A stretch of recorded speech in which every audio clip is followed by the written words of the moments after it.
found the Taxi Stand Hour. All right, all right, all right. On Radio TFI.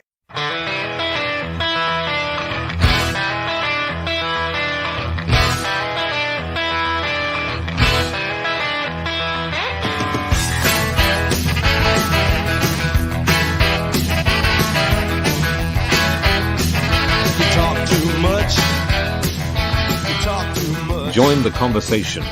You can reach the guys at 754-800-CHAT, 754-800-2428, on Twitter at Taxi Stand Hour. From a payphone, call collect. The following program is brought to you in living color on NBC.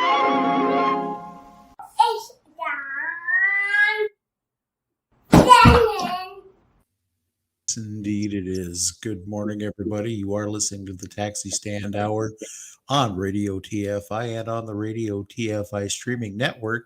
That is as soon as I can get it put up on the streaming network for this Sunday. It's on the streaming network. It is on the streaming network. Well, good. Well, I have to spread it. You know, it gets put in the center spot, but then I have to spread the word, if you will, here. Okay. But anyways, it is Sunday, November 14th of 2021. And from the Northern Command Studio in Eagan, Minnesota, I'm John Shannon. And over there, way over there in Queens, New York, a whole time zone away in the Radio TFI Executive Tower, it is the one and only Ed Van Ness. Good morning, sir. Good morning, kids and kittens. As always, we trust you've had a fine and fantastic week. We are officially in winter here. The calendar may not say so, but gosh darn it, it's cold. It's we had a wind chill down in the 20s last night, and let me tell you, this boy, 3 years in, still not ready for it. I'm gonna jump right off on this, John. By the way, how are you today, Mr. Shannon? Well, we just got done dealing with our first quote unquote measurable snow. Okay. They picked up some good snow up in the north of this area. They picked up around 4 inches up in places just only about 30 or 40 miles away from us down here. We picked up at the airport where nobody lives. Excuse me. We picked up about 1.2 inches of snow. But you're in Minnesota, and you get that in July. Well, there you go. The problem with that is 1.2 inches of snow. That doesn't sound like a lot, but unfortunately, we drive like idiots here in Minnesota, and so there were that little bit of snow just wreaked havoc. Can I ask a question? May I ask a question? Absolutely. At this time of year, does it come to a complete surprise to everybody in Minnesota that there's snow?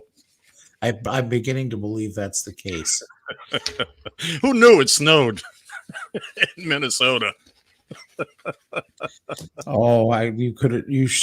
Now they've got, of course, like every major city, you have traffic cams, and every traffic cam you turn to, there would be somebody sliding into somebody else, and it was it was a mess. Now, I went out and worked for a little while yesterday. The roads actually had a chance to calm down. I didn't get out until around 9 o'clock my time. The roads had managed to somewhat resolve their issue here, and it wasn't too bad. But then it started snowing again around 4 o'clock in the afternoon, and I was just waiting for the other shoe to drop. Fortunately, temperature was still above freezing, so it really wasn't coating up the roads too bad until I got home. And then but like you say, it's Minnesota. We have to expect that stuff here. So there you go. And let's not delay. Let's get right into John's favorite. This will lighten you up. This will warm the cockles of your heart. And I know your cockles need some warming right now. Oh, absolutely.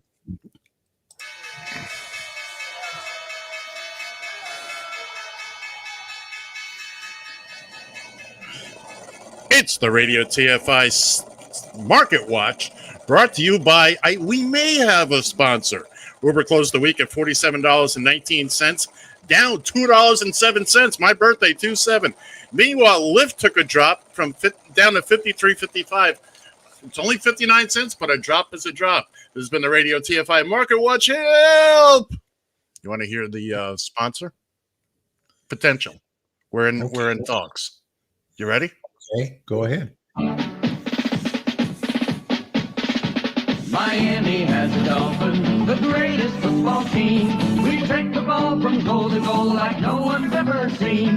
We're in the air, we're on the ground, we're always in control. And when you say Miami, you're talking Super Bowl, 'cause we're the Miami Dolphins. Miami Dolphins, Miami Dolphins #1.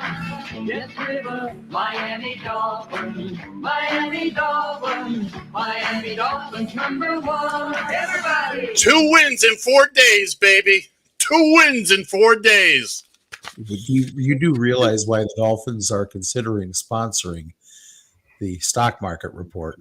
Don't ruin this for me. Go ahead. Well, you got to realize that they got to get some notoriety out there somewhere, and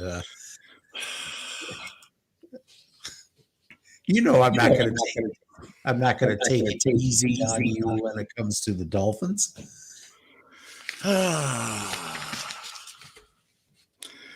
Well, we'd like to welcome Shaletta to the First Church of the Gooey Death and Discount House of Worship. You'll get all the religion you need here, my dear. You just bring some pancakes. We're going to be doing just fine. Wait a minute. Gil Christ is standing up. He's about ready to give a blessing here. Down, Gil. Down. What have I told you about that finger? And good morning to Shannon and anybody else that's watching and listening. We're happy to see you. I think we want to give a shout out here. We had a nice little experience Friday night, John. You want to tell the folks about that? Yes, that was a lot of fun. Ed and I both were invited to come on to TNCRadio.Live to talk to our friends Steve Johnson, Tom Kelly, and Chopper Bill, as they put out what a cool name that is. We were invited to come on and talk a little bit about the rideshare industry and transportation in general and whatnot. Ed, at first, I didn't think Ed was going to join us here at first, but then as it turned out, he come in and made a surprise grand appearance there towards the end.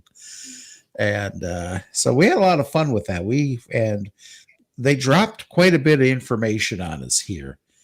And sometimes it just goes to show when you have people that are actually real journalists and really actually put their mind to work to be able to bring information, what can actually happen. And we've discovered a couple of little nuggets here. The one thing that I had that they had said that completely floored me, and Steve Johnson was what brought this up, was that Uber may be exploring bringing in New York City yellow cabs to the into their mix, into their app, if you will.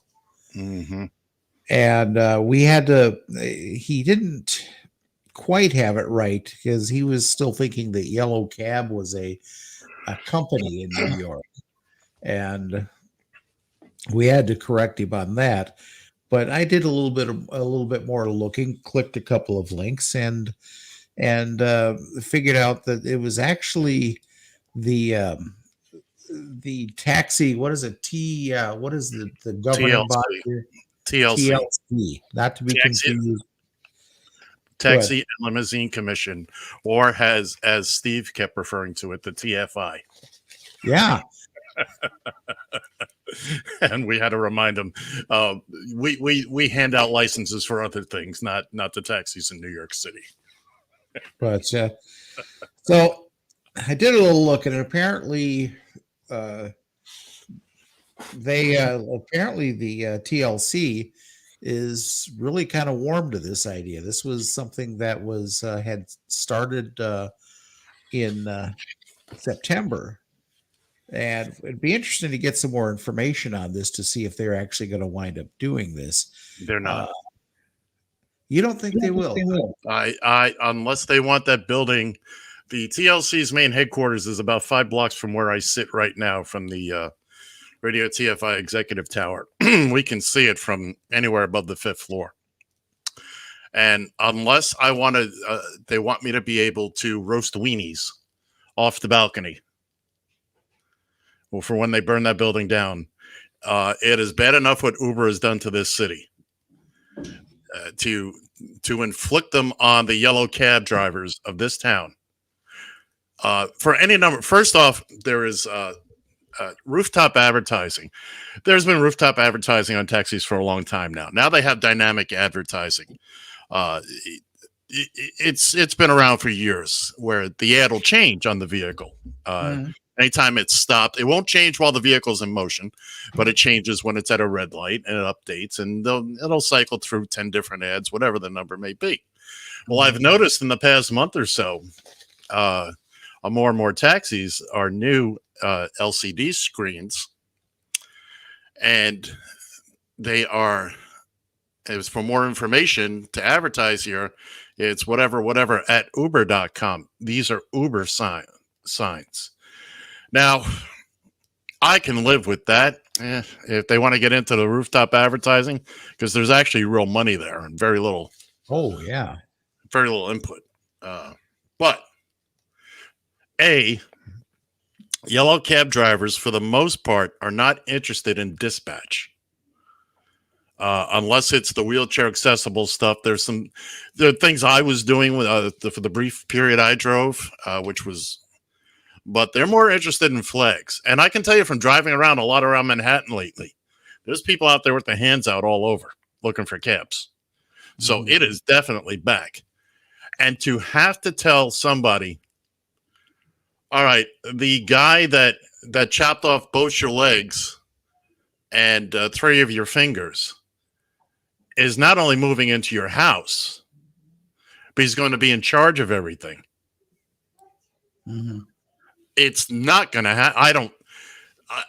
I would go march on that building to allow the very company that destroyed the industry here in this town and a lot of other towns, and just exploded the amount of cars to the point that nobody makes a living. If you can't see that the fix is in at that point, then, I don't see it happening, not without huge. You thought January 6th was something? Where do you see this go down? You see, now I am all about the idea of making the most money I possibly can and being able to I don't know the geography of the New York City area.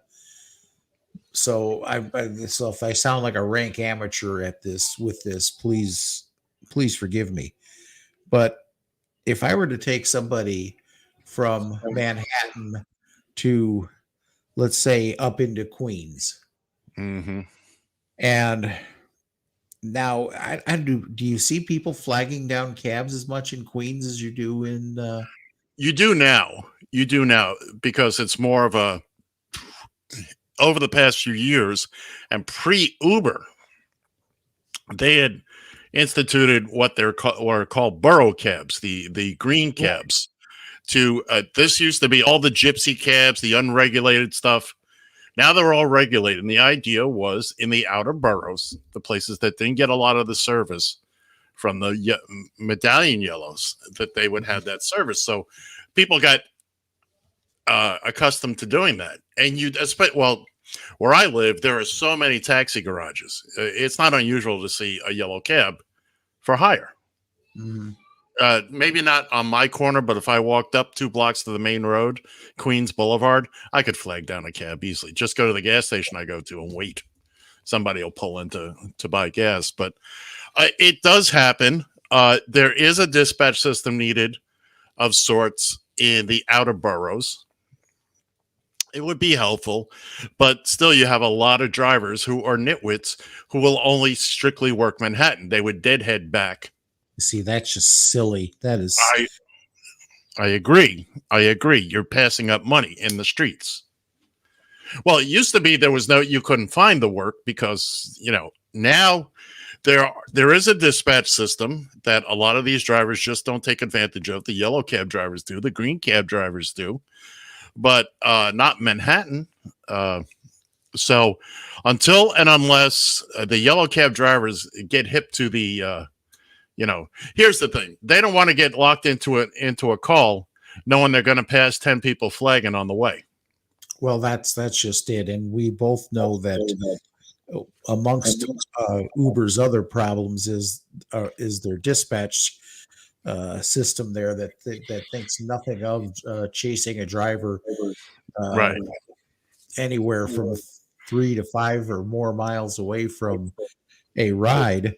It is a total jumble. You know what? And let me tell you from personal experience here in New York City, especially Manhattan, you can go 3 feet and lose a ride. Oh, I bet. You see somebody flagging you down. You're about to pull over, and somebody walks in front of your cab. Another guy will another cab will swoop in, pick them up, and go. And it's blood sport. It is very much blood sport here, and that's not going to change anytime soon. That's not going to change. But for the rest of Manhattan and the rest of the city, yes, we need some kind of dispatch. Is it Uber? No, absolutely not. That's something the city should be running, or bring in a company that is strictly in the dispatch system. You can't have Uber dispatching one set of cars. Meanwhile, the other side of their business is in direct competition. Where's the common sense there, for God's sake? So I've got 10,000 cars that I need to feed work to, but you're going to let me dispatch your cars. I'm going to run your cars ragged until they all want to quit.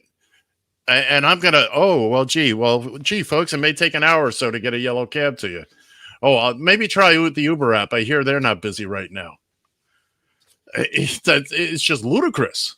It's ludicrous that this is even being considered. And I haven't read the article. And honestly, I don't feel I need to, because anything with Uber's name attached to it, just, the bad things are going to happen, kids and kittens. Mm-hmm. You look at, all you got to do is look at the last decade since they came on the scene. It's nothing good happens. We've beaten this horse time and time again. As far as we saw this coming, we saw that as soon as Uber thought it was going to, or thought it had the taxi industry under its thumb, the prices started going up. Yep. And it was just it was kind of funny. I have my student that I take back and forth to school every day. She was going to she needed to run some errands after, and she was, I guess I'll have to take an Uber. So now I feel comfortable taking. She's 15. I feel comfortable taking her because I have all of the permits and whatnot. I'm registered as a type 3 school bus driver. As a what? Type 3. Oh, I thought you were registered something else. I'm sorry. Right, yeah. I had a little malfunction in the You have more malfunction than you ever care to talk about, my friend. But so I told her, I'll tell you what, I don't feel comfortable encouraging you to, or telling you to try to jump in an Uber. First off, technically they're not supposed to be picking you up. But somehow, some way, she does have an account. So we've gone over that. But anyways, so what I did for her is I said, okay, you go ahead and you pull up Uber's rates. You go ahead and see how much it's going to cost you to go from point A to point B to point C and then back home again. So you pull that all up. So she did. I actually had to knock a couple of dollars off of what I charged her, because if I had charged her what Uber was charging her, I would have been seriously overcharging her Right. to do this. And People the will days learn. of the days of people, the days of Uber being this nice cheap service are over. They're long over. Mm-hmm. And yeah, I don't think you see all the promotional stuff that they used to do when they first started. No. So the Uber is no longer a cheap ride, folks. Nope, it is not. It most certainly is not. Let's move on. We got a lot of stuff that I want to hit on here today. Give me one more second here. That one other thing I wanted to pick up that we were talking with Steve and Tom and Chopper Bill. Oh, right, Chopper Bill was this whole deal that what Uber is doing now in London, the requirements for London. I had never heard that before. Never. I did a little research. It's got to be brand spanking new, and it probably was a result of the fact that Uber was deemed, what was the word they were looking for? They were deemed unfit. Unfit numerous times. And they were suspended from operating in London for a while. Well, now they've taken, it looks like they've taken some steps, and I went on their site and I don't want to go into it. I had a website pulled up. I'll tell you something. If they had that here in this country, it wouldn't be bad. It wouldn't be bad for the industry, because what they're doing now is they're not close to what London taxi drivers have to go through, but at least it's a step in the right direction for them.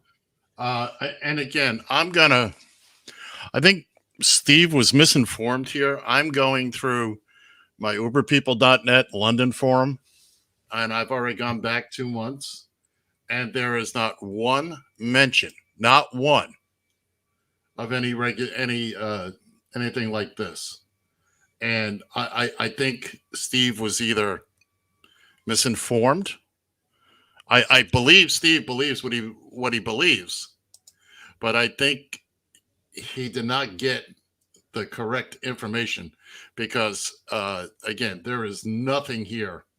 I hadn't heard of it. I would have stumbled across this at some point. I am forever in these forums and rooting around with Uber drivers and all that. And while it's a fantastic idea, and it's certainly something that should happen, because every driver should get training. Ask the queen of all hacks up there in Toronto, Christine. She's fighting them right now up in Toronto about the training, which they've really screwed the pooch on that one. Oh, you didn't hear this from her, by the way. They have the governing body up there has finally said no more new permits for Uber drivers up there until they actually go through this course. Yeah, well, that's something. And lo and behold, we must have rattled his ears. Steve Johnson is listening in. Good morning, Steve. I said it the other day. I'm saying it again. I can't track down. Maybe offline, you and I will have to get together and figure out who this person was you spoke to, because I can't find a trace of this training. And again, I'm sniffing around this all the time, and I just don't see it. But other than that, it was fun to be with you guys the other night. Glad you're listening. Hope you brought some friends with you today. Well, I do see a website though that to which it's being referred to here, and this is from Splend. I want to say it's Splend, SPLEND .co.uk. How to become an Uber driver in London. Okay, well, we can do all that, and I'm willing to learn something. If there's something there, fantastic. I would love love that. Although, I the one thing I do miss is I don't see as much the pictures of Uber cars on roofs and on stairs and all that, which really is the best part of. But they in London now, apparently all the Uber cars are hitting traffic signals. That's that seems to be the new thing. But anyway, I wanna move on. We got other things I'd like to talk about. Again, Steve, thanks. Welcome here. There's so much I want to talk about, so much we have here. But I think where I want to go is vaccine shots, because I stumbled across this. Has got to be the biggest idiotic controversy going this week. And because who was it? Who did it? Who brought it up? Why? Uh-oh. Now I can't find it. Oh. Ted Cruz. Go fuck yourself. Ranting on about Big Bird. Well, as a public service here, we're going to play a little PSA here about Big Bird getting his vaccination shot. Please enjoy it. And it's done with for all the right reasons. I'm a little scared to get the shot because I don't like needles. Will it hurt? Oh, it's okay to be scared and to have some of those big feelings, Big Bird. Can I tell you something? I'm a grown-up and I don't really like needles either. In fact, even as an adult, I don't like to look when the doctor puts that shot in my arm. And I'm the same way too, Big Bird. Well, but you're a doctor. Yeah, but even some doctors don't like getting shots. Luckily, there are ways that we can manage some of those big feelings. Oh, yeah. One thing that I find is maybe singing a song to distract yourself, maybe the ABCs while you're getting your shot. You know what I like to do? I like to bring something from home that might make me feel safe, like a favorite toy maybe. I also take 3 big breaths and then think about all the fun things I can do after I get the vaccine. Oh, you know who else we could ask, Big Bird? We could ask Rosita. Remember, she just got her shot. We could ask what she did. Okay. Hi, Rosita. Did it hurt when you got the vaccine shot? Were you scared? I was a little scared, Big Bird. But my mommy and my papi helped me, and little Gatito helped me too. Oh, Gatito, Rosita, is that your lovey? See, when I was getting ready for my vaccine, I sat in the chair and I held Gatito over my belly like this. And I watched Gatito move in and out on my belly. And you know what? Before I knew it, the shot was over and I had this cool vaccine, Band-Aid on my arm. Really? That was it? Yep. Yeah, I barely felt it. Yeah. And my arm only hurts a little.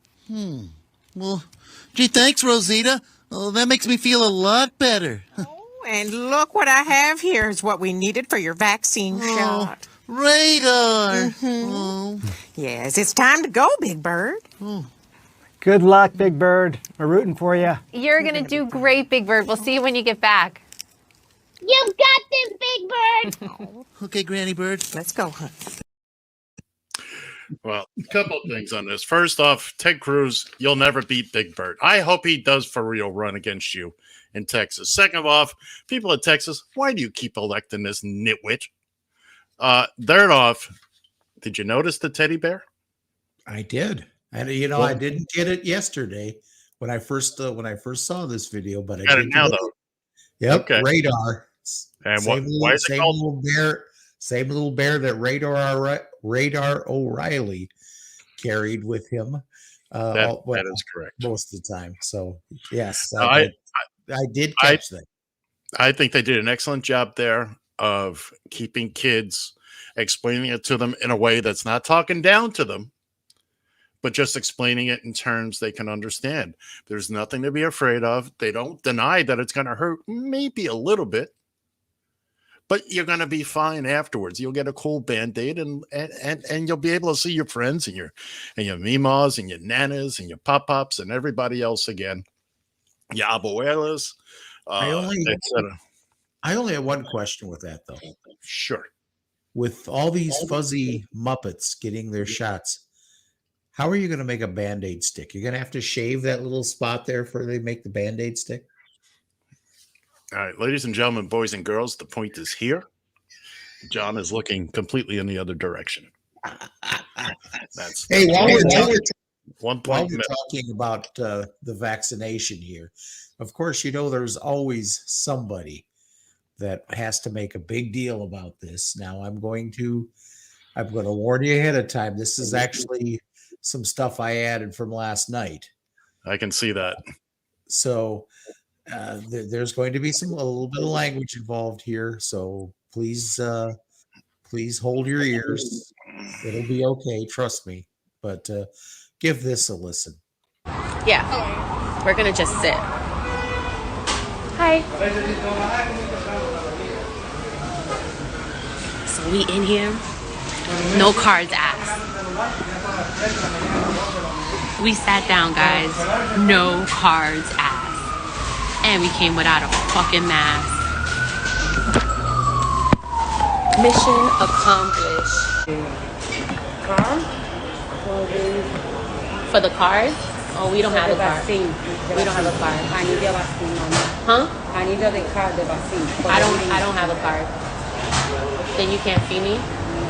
Why? You are Indian for the restaurant. You are need the card, the vaccine. I don't have one. So who's the manager? Well, here it goes, guys. Here we go. We thought it was in the clear. Yep. I can't believe you as a Latino, right? I'm a Latina, that you would even ask somebody for a card to sit down and eat. That's what they mandated. It's wrong. It's fucking wrong.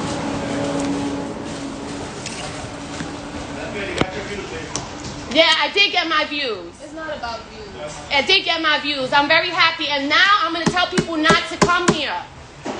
Now I'm really going to tell people not to come here. You could stick your food up your ass. What you say? I do have a great education. I probably got more degrees than you do. You're over here saying something's a law and it's not even a law. Ashamed of yourselves. Scared about a COVID vaccine that is going to get you sick. How about that? A disease that doesn't even exist anymore. You should be ashamed of yourselves. All of you.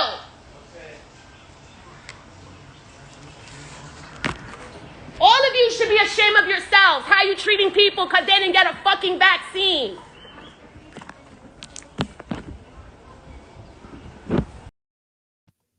Okay, that's enough of her. All right. First off, it's ashamed, you nitwit. There's a D at the end of that word. Second of all, well, I'm going to tell all my friends not to come here. Well, you know what? They don't want you and your friends, the rest of these nutball anti-vaxxers coming in here. Third off, you went in there specifically with the intention of creating a problem. You say it in the video at the beginning. They didn't ask us for this. They didn't do this, blah, blah, blah. Let's see how far we can get with this. You're a troublemaker. You're an agent provocateur. And why is it that her opinion is valid, her viewpoint is valid, but nobody else's is? This is the problem with these anti-vaxxers. I commented on that video on the Twitter. Got a few likes. Yay me. But yeah, why is it one side's viewpoints are valid, but they don't want to hear anything from anybody else? I'm supposed to listen to this. I'm supposed to listen to what you have to say. But when it's my turn to view my opinion and how I feel about this and what I think could be done, oh, no. It's just a lot of yelling and screaming. John, I told you I had a personal thing I wanted to rant about. Now it's coming. On Friday, I had somebody I work with go off on me in a parking lot. 2 months ago, he was trying to park his van. He parked in a reserved spot. The person that normally parks there came by and asked him to move, and he got all upset. And he was yelling and screaming to me about it. I said, "Oh, that car's parked there all the time." Well, that he went nuts on me. I walked over to his vehicle later, mainly to say, "Hey, look, this is the day." And then in between this, I found out Mike King had passed. So basically, I just wanted to, hey, let's not do this today. I got a 5-minute dressing down where I never got a word in edgewise. I even later that day asked him, Can we talk? Yeah, I'm talking to somebody as soon as I'm done. That was 2 months ago. The other night, as I'm waiting for to do what I got to do, he walks over and he's literally is doing the same thing over again. And nobody here likes you, Ed, and this, that, and the other. I could care less. I'm not there to be liked. But you know what it all boils down to? And he said to me, on other jobs, you've burned bridges. And you know what it is? Because I have a different viewpoint. I pass these people around the work area. I say hello, and that's it anymore. Because I know I look at this from a different angle. I'm not trying to convert anybody. But that's not good enough for people. That is not good enough. You feel the need to attack people. Why is it I need to be attacked? If you think this vaccine is bad, don't take it. Stay the hell away from me, but don't take it. Nobody's forcing it into your arm. If your job says you got to have it, well, that's it. You got to have it.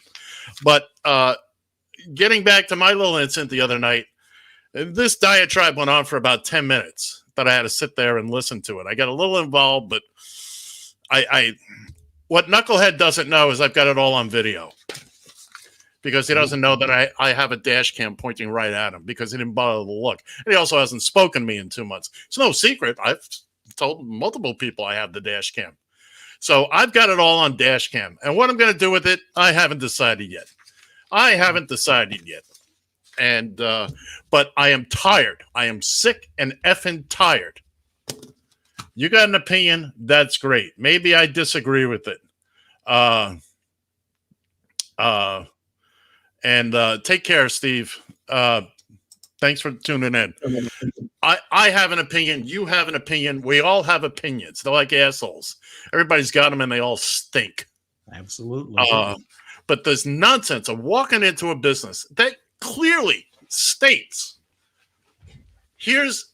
if you'd like to come in to our establishment, here's how we run. Here's how we roll. Mm-hmm. No shoots, no shirts, no shot, no service. Just because you don't want to take the shot doesn't mean the rest of the world has to bow down to you. Okay?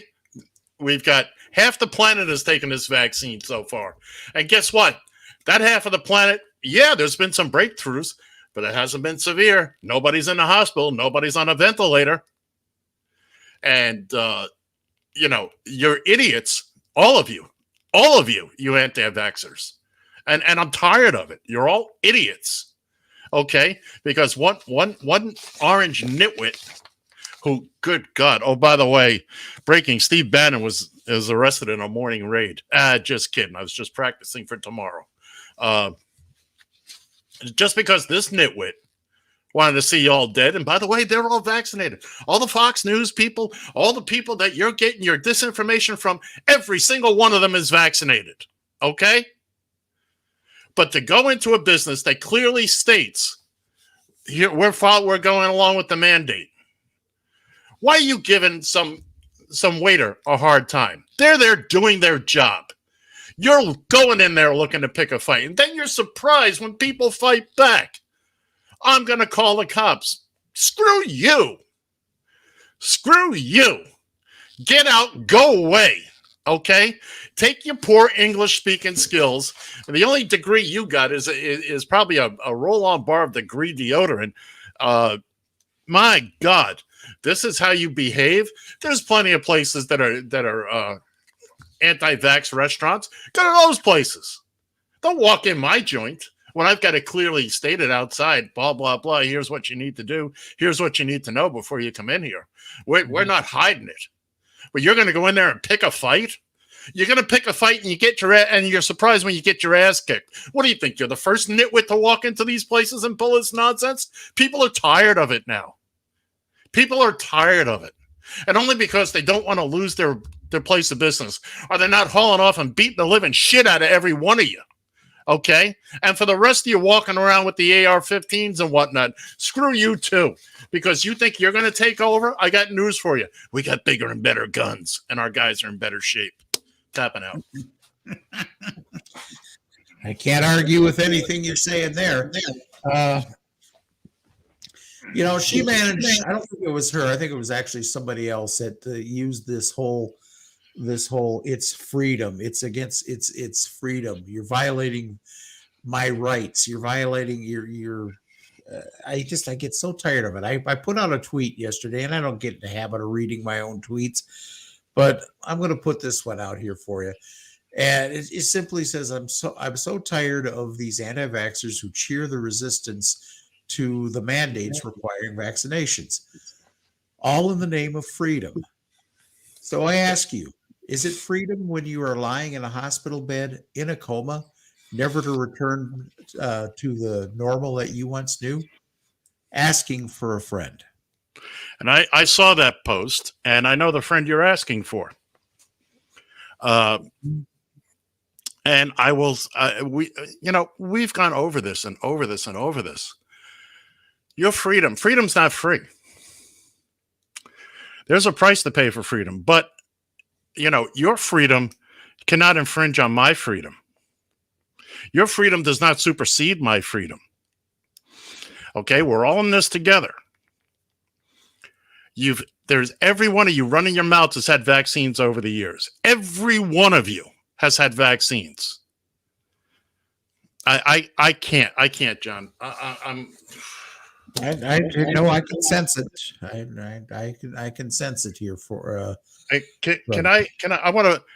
I'm going to be flippantly mad if the Green Bay Packers allow Aaron Rodgers to play today. I'm going to be. Can he? I think he has to be. Yeah, he can. Yeah. But we'll talk about that. I got a little clip from Terry Bradshaw that played after we went off the air last week. This is from last Sunday. Yeah. This was literally right after we went off. And I want to play this because, look, Terry Bradshaw, he's on that show and he comes off as a big old goofball and a good old boy from Country Boy. But when he's got something on his mind, you see the real Terry. I'd give Aaron Rodgers some advice. It would have been nice if he'd have just come to the Naval Academy and learned how to be honest. Yeah. Learn not to lie, because that's what you did, Aaron. You lied to everyone.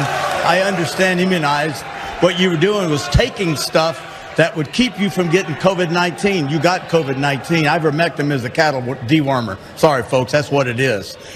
We are a divided nation politically. We're a divided nation on the COVID-19, whether or not to take the vaccine. And unfortunately, we've got players that pretty much think only about themselves. And I'm extremely disappointed in the actions of Aaron Rodgers. Well,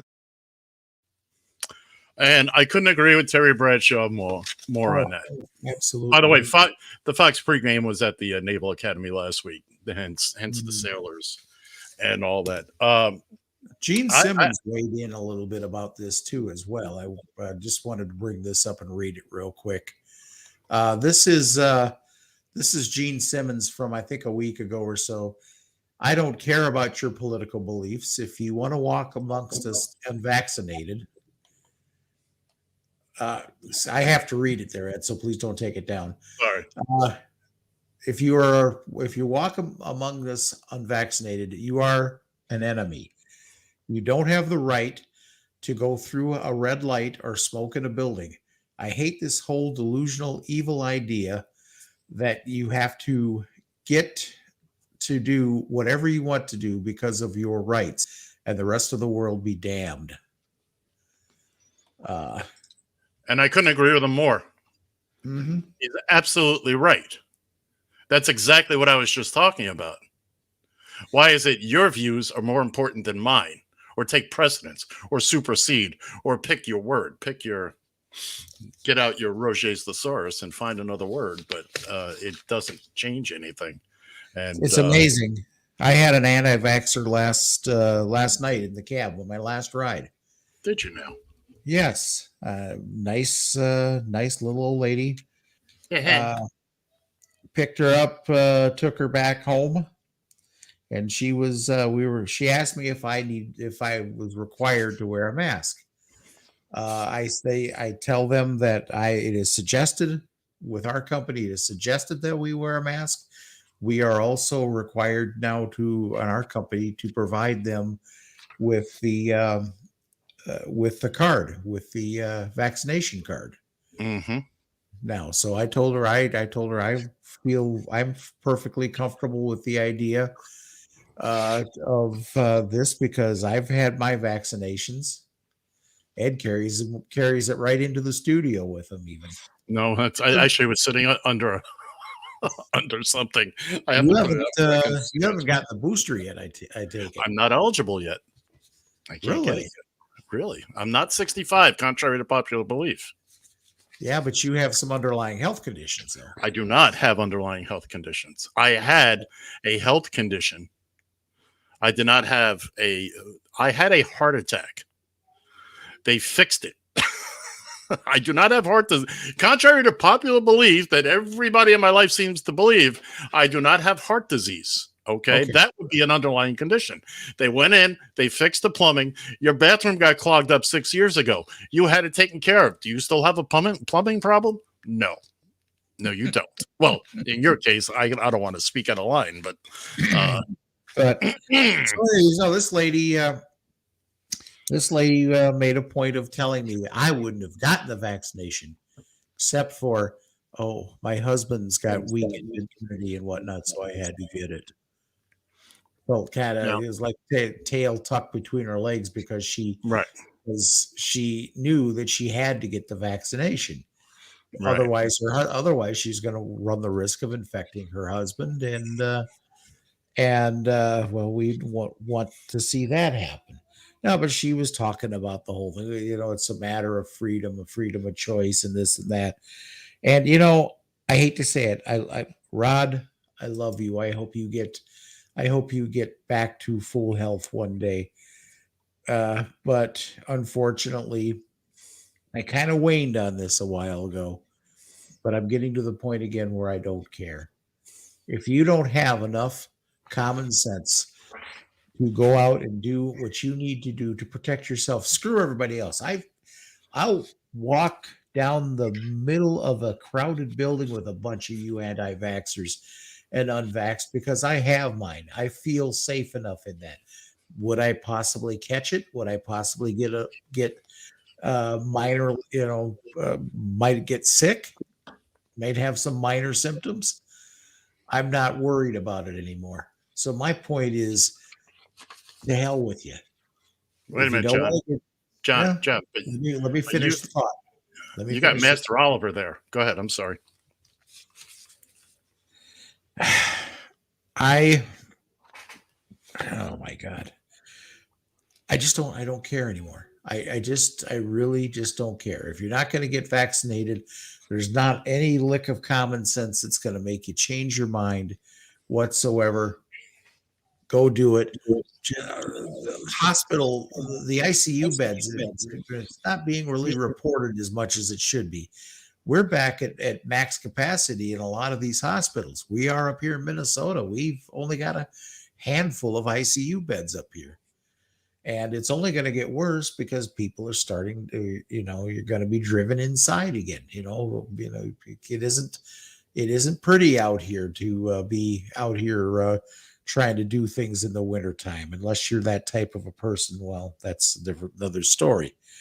But I can't care. I can't. I can't sit and worry about whether or not you are vaccinated. It may be such a thing is that I might have to ask people myself. And then if they're not, I can't refuse them if they're not vaccinated, but at least at this point in time, I'll know to put a mask on. I have them available. I wear them when need be. Yeah. But if they're not vaccinated, I have to protect myself. You're right. You mentioned baby Oliver, Master Oliver. You're absolutely right. I do have to protect him. So. Right. And we'll end it on this. Somebody taking the anti-vaxxer side, Dennis Prager, a longtime lunatic. And please listen to this. And just listen to this. Historians will just ask, how did this happen? How did people get governed by irrational fears? whether it is of the non-vaccinated who are the pariahs of America, as I have not seen in my lifetime any pariah group like this. During the AIDS crisis, can you imagine if gay men and intravenous drug users, who were the vast majority of people with AIDS, had they been pariahs the way the non-vaccinated are? But it would have been inconceivable, and it should have been inconceivable. They should not have been made pariahs. But Yeah, this is kosher. This is okay. You can make the non-vaccinated. So it's a different America. So apparently he missed that whole part of our history where we killed people for being gay. He missed the 80s. He missed the 80s for sure. When gay men and intravenous users, drug users, were not only dying in bushels, but were ostracized and whatnot. Did I imagine that? No, not at all. That was the first thing I thought when I saw that. These are the idiots. And that was on Newsmax.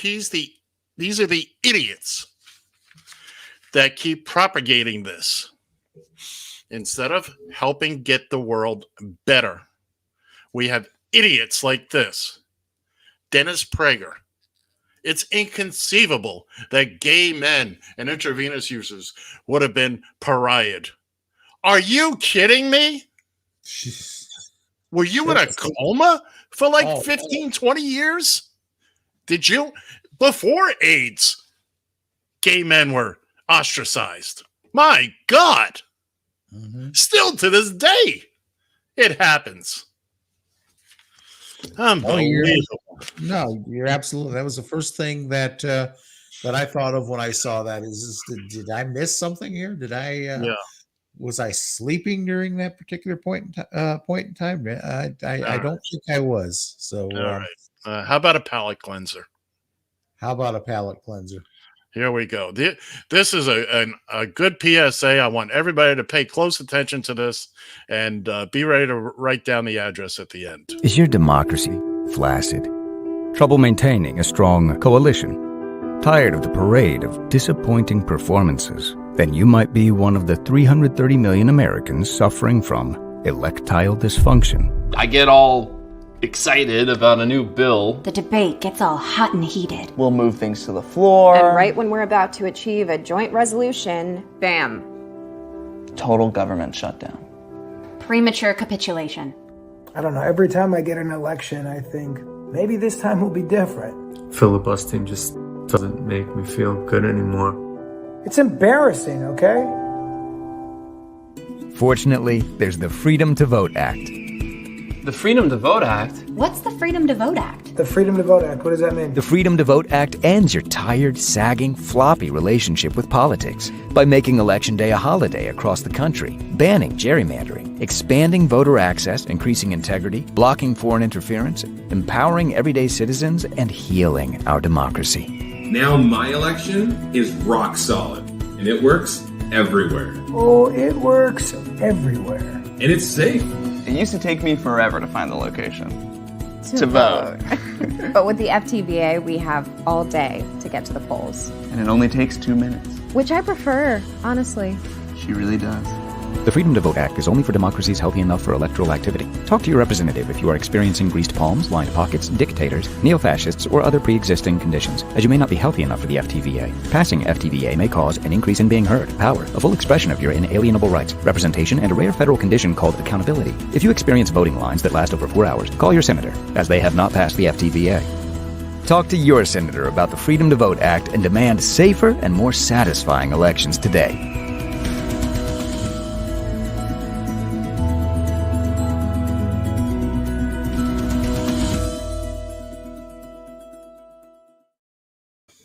Yeah, what they said. Yeah. Electiledysfunction.us is the. Yeah. Now, as funny as that was and amusing as that was, they made a lot of great points. My big one is let's get rid of gerrymandering. Oh my goodness, this creates more problems. If we're going to have voting districts, I personally believe it should be based on either natural boundaries or boundaries, town boundaries, county boundaries, that kind of thing. Instead of, you look at some of these districts that go, there's one district in the state of Florida covers about half the state. It goes up in a skinny line up along the ocean and then, into all the rich white areas, blah, blah, blah. And you find them all over the place. And gerrymandering has to go. We need to change our election day. While I may not be entirely for as a holiday, I certainly believe we should have a 24-hour voting period where the polls open at the exact same moment all across this great land of ours. If the polls open at midnight here in New York, then at that point it's 6 p.m. the previous evening in Hawaii. And they stay open for 24 hours. This way, all the results come in at the same time. It's not a bad idea. Thank you. I've been pitching that for forever. Maybe we should do it on a Saturday or a Sunday instead of a Tuesday. People are working and all that. It's difficult to maybe have a 48-hour voting period over the weekend when it's easier for people to get out and vote. And certainly we have to make access to voting much simpler. This nonsense that's going on in places like Georgia and Texas and all these states, because the Republicans can't win, so they change the rules. And remember, vote blue, vote early, vote often. Get out there. I'm sorry, I'm thinking of my Chicago days. I don't have any Chicago days. I just like saying that phrase, but there's a lot to be unpacked there. Humor is good for that, and it's. I mean, you look at what happened last year, the turnout for the presidential election, and we got to keep that going. Granted, 2022 is coming up, and the Republicans, the GQP, are doing everything they can to cheat, lie, and steal their way into power. Okay? It's not going to get any better. If you thought 4 years with Numbskull was something, wait until he or his cronies get back in. And if they don't put handcuffs on Steve Bannon tomorrow when he shows up in court, and if he doesn't show up, they need to go after him and put him in handcuffs. Oh, absolutely. And all of these January 6 people and all that. They just for the point of reference, if you hadn't heard, Bannon was what was the word? What's the word I'm looking for? They have indicted. They've indicted him. Yeah, they've indicted. Oh, they indicted him on first. Just he was supposed to go to Congress and Congress. Testify, and he just see ya. That's what he said. I heard him. He said, "See ya." He's taking his notes from you, Ed. Telling you, He knows where the best radio is. Guilt by association. Be careful. I'll go. Like, I'm waiting for the big knock on the door any day now. Any day. That was a big knock. It shook the whole picture. The whole studio was on its. By the way, 754-800-CHAT, 754-800-2428, if you'd like to join in and add your opinion to this. In the next hour. Yeah, in the next hour, exactly. Because we're going to go on a break here. A whole lot more. We'll press the wrong button. Oh, okay. That's good. We'll be back with picks. We'll be back with a whole bunch of stuff, including more on Kyle Rittenhouse. That ought to be fun. And, of course, the bag of chips, too. You're listening to the Taxi Cab Hour on Radio GFY. We'll be back. Like honors.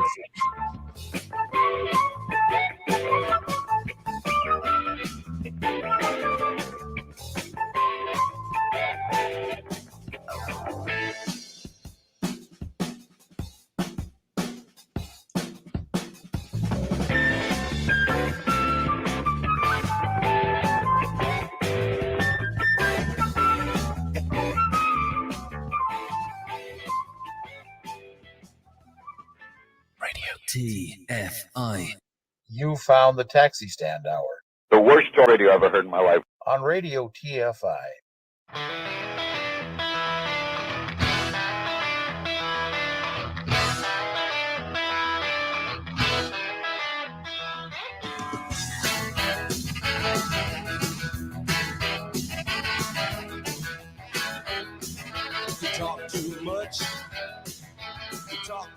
Join the conversation. You can reach the guys at 754-800-CHAT, 754-800-2428, on Twitter at Taxi Stand Hour. From a payphone, call collect. The following program is brought to you in living color on NBC.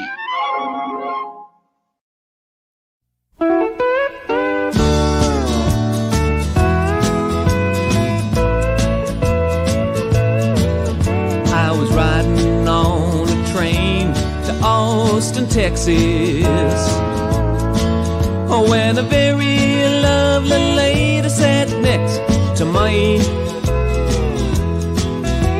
When she got up to eat, she asked if I would hold her sight.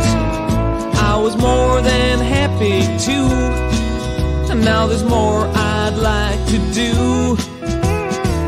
I wanna kiss her, but she won't let me. I wanna whisper sweet nothings in her ear. I wanna hold her behind closed doors and more. I wanna kiss her, but she won't let me.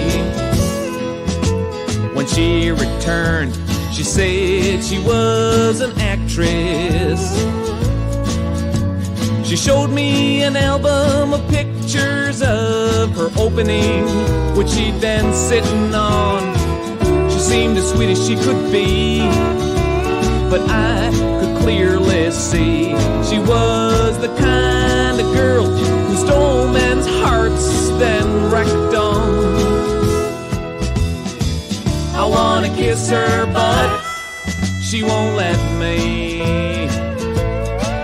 I wanna whisper sweet nothings in her ear. I wanna hold her behind closed doors and more. I wanna kiss her, but she won't let me. Well, I'll never forget that train ride down to Austin. We shared a seat and we shared our tales. But as my heart tries to leave her behind, regrets are all I find. 'Cause I'd hoped I'd get that girl in the end. I wanna kiss her, but she won't let me. I wanna whisper sweet nothings in her ear.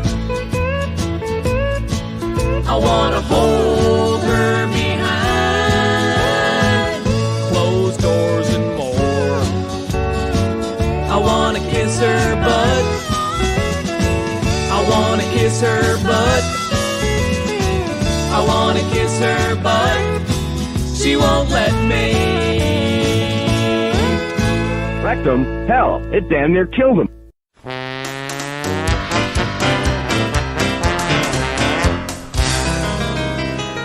I had a chick named Kay. One day she flew away to Tijuana where the moon is blue. The moon is blue. But with our right-wing censorship, there are words that mustn't slip to truly tell you how I feel for Kay. Let's feel for Kay. So if you see Kay in Tijuana, and I'll see you in Tijuana too. Now if you see Kay, tell her I miss her each day, and the FCC won't let me sing this song I wrote today. Now if you see Kay, Take her hand, gently say that after this transmission I'll be out in 90 days. Oh, if you see Kay in Tijuana, then I'll see you with Tijuana. Don't wanna go, but gotta see you with Tijuana too.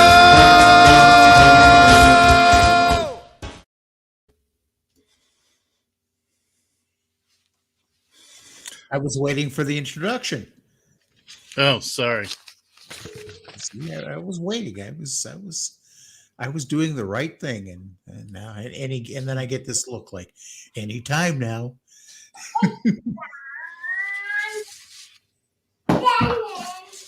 That's right. Now you got it straight. Welcome back. You are listening to the Taxi Stand Hour on Radio TFI and on the Radio TFI streaming network. Once again, from the Northern Command Studio in Eagan, Minnesota, I'm John Shannon.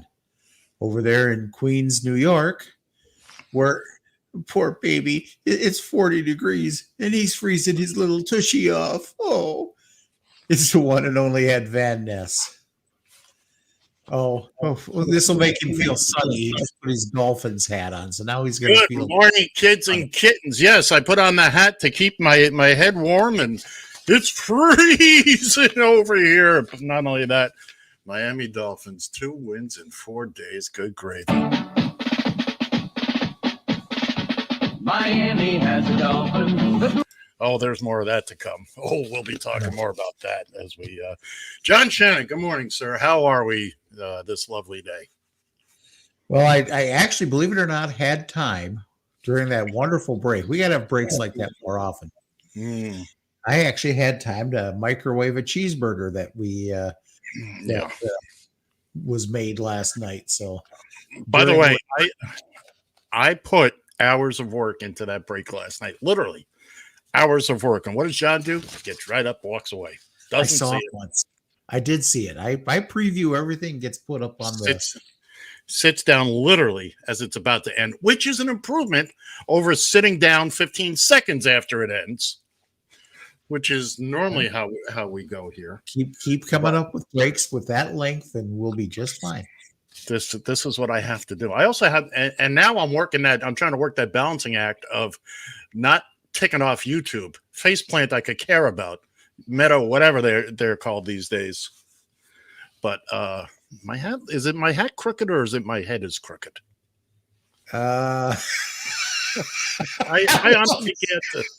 Do you want honesty, or do you want me to just say? I think your hat's crooked. Okay, I think it's you're my kind head. of doing one of these things too. Does it look better that way? Yeah.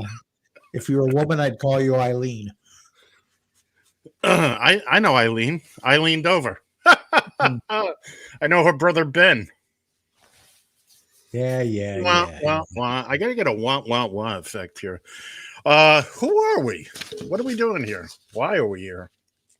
That's been a question I've been asking for the last nearly 5 years. Yeah, really. I'm going to say this very quickly. If you want to hear a really well-produced show, not this nonsense that we do here, that we slap together every week, TNCRadio.Live every Friday night at, is it 8 p.m.?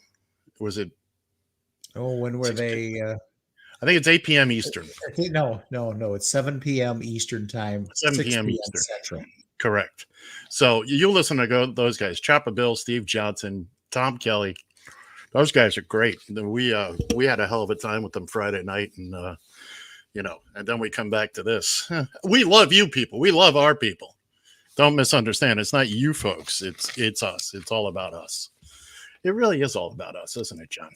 It really is. Well, now, so is Chopper Bill. Bill. Is he the one? Yeah, he is the one that has been in the radio business for 40 years. Yeah. He used to be a traffic reporter. He was right. up in He didn't pilot. Yeah, he didn't pilot it, but and he has the smoothest radio voice. Oh my God, yes, he does. I wouldn't give to be able to take that. We connected over Zoom with them, which was amazingly clear and We'll talk more about that in a couple of weeks. But I just felt like I was enveloped in velvet every time that man opened his mouth. I was content to sit there and listen.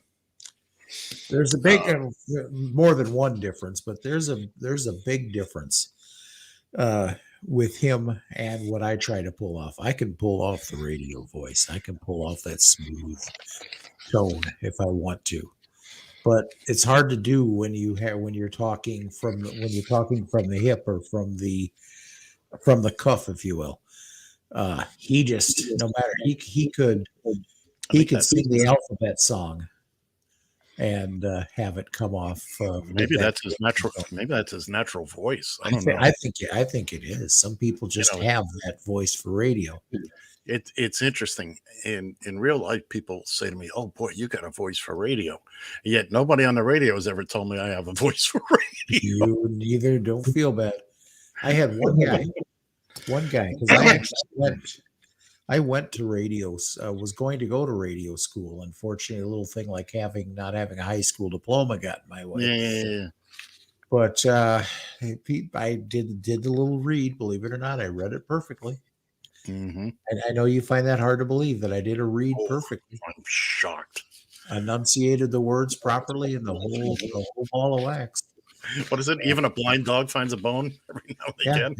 And this guy, who I knew, he was a television personality himself, said it's one of the best reads he's ever heard. So, but that was that was 40 years ago. So, well, lucky now you got your own radio station now. How about that? Gotta love it. Well, what do you say? Let's go into the is it time? Venture into mediocrity here, better known as. Is it time? It's time.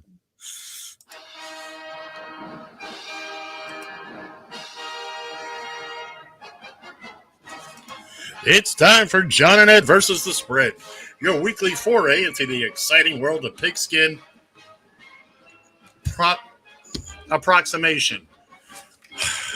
What's the word, John? I honestly can't. Your foray into the world of prognostication. Each week,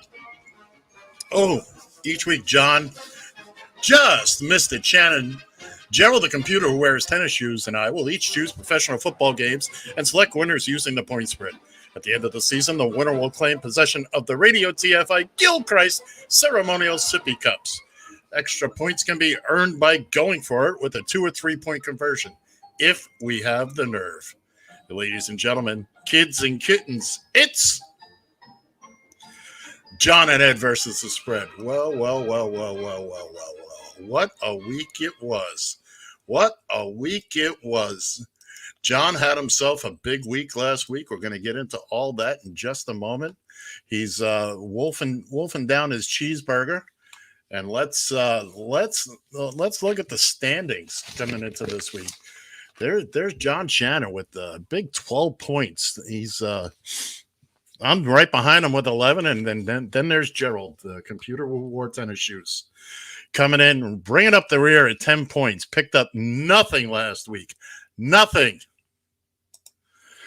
Let's look at last week, how it all went. John picked up two big points with whose Dolphins? My Dolphins.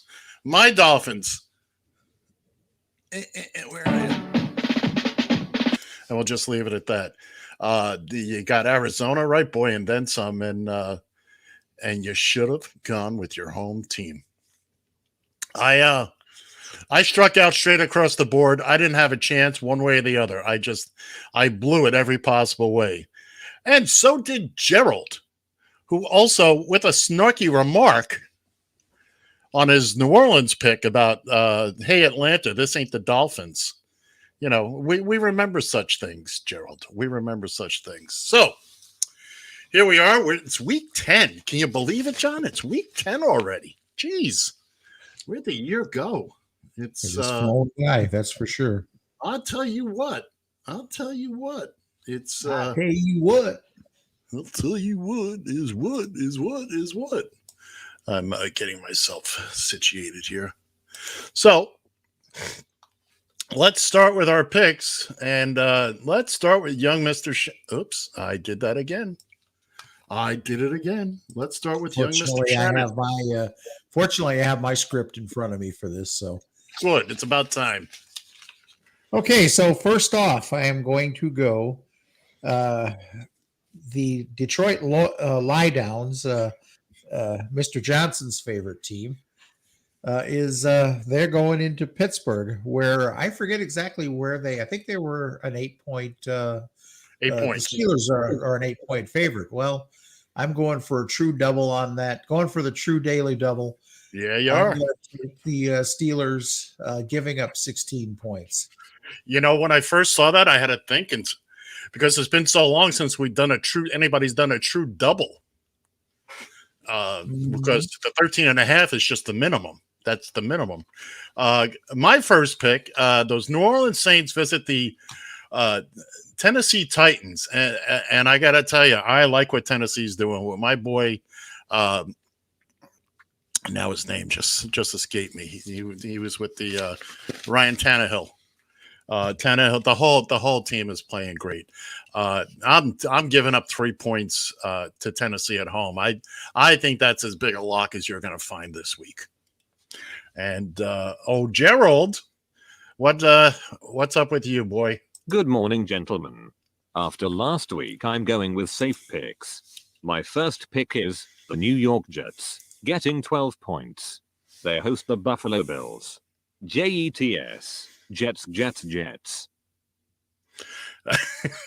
Yeah, you took a shot there last week, didn't you, there, pal? And John, what do you got with your second pick? Okay, the Green Bay Packers hosting Seattle. Now, I have no clue on Aaron Rodgers' status, nor do I had any idea when I made the pick. I still think that he has to sit out. I don't think so. I think he's eligible to play today, and we're going to talk about that after this segment. Mm-hmm. But having said that, I still, even without Rodgers, I think at home against Seattle, I think that Green Bay is the better team. I'm going to take them, giving up 3.5. All right. My second pick, I needed to go with a little cushion room this week. So my next two picks. So I'm taking Jacksonville visiting Indianapolis. It's a division game. The Jaguars are getting 10.5 points. They stink like last week's fish. But again, it's a division game, 10.5 points. I give it a shot. I got to try to catch up to young Mr. Shannon here. And moving on, Gerald, what do you got for us? For my second pick, I like the Tampa Bay Bucks visiting the Washington football team. Give me the Brady Bunch, and I'll give up 9.5 points. Ooh, 9.5 points. He is playing it safe, taking Tampa. John, go ahead. Your final pick of the day. Finally, my Minnesota Vikings are traveling to Los Angeles. Where they're taking on the Chargers there at SoFi Stadium. I hate to say it, but the Vikings, looking at their schedule, I don't know if they're going to win another game this year, to be brutally honest with you. So Chargers are favored by 3. I'm taking the Chargers, giving up 3 points. And in a geography lesson, John learned this week that the Chargers don't play in San Diego anymore. Show how much I care about that franchise. There you go. My final pick of the week is I'm taking Carolina visiting Arizona. Again, I'm just looking for a bunch of points. They're getting 10.5 points. Arizona is a force to be reckoned with this year. It's not often you say the Cardinals are the team to beat, but the Cardinals are the team to beat. And I'm not so sure about that 10.5 points, but lo and behold, that's what we're going with. And finally, Gerald, what do you got for us? Before my final pick, I'd like to apologize to Ed for the shot I took at the Dolphins last week. 2 wins in 4 days. I did not see that coming. Anyway, I'm taking the Pittsburgh Steelers at home, -8, over the Detroit Lie Downs. Thanks for that one, Steve Johnson of Rideshare Podcast. Well, Gerald, that was very nice and unexpected of you. I'm sure Steve appreciates it. We've had a technical difficulty. We've lost young Mr. Shannon. Here he is back. But to recap, speaking of the recently departed John Shannon, John likes Pittsburgh, going for 2, giving up 16 points against Detroit. And I can't say I disagree with it. But then again, this could also be the week that Detroit decides to show up. You just never know. He then likes the Green Bay Nitwits, giving up 3.5 points at home against the Seattle Seahawks. And finally, he has given up the ship on his hometown Minnesota Vikings, taking the Los Angeles, used to be from San Diego, used to be from Los Angeles, back to San Diego, back to Los Angeles Chargers, giving up 3 points. I'm taking Tennessee, giving up 3 at home against the Saints. Give me Jacksonville plus 10.5 at Indianapolis. And again, Carolina, give me the same. Hit me again. 10.5 points at home against Arizona. Gerald goes with the Jets. Jets, taking 12 points. Buffalo has not been able to put up any points in the last couple of weeks.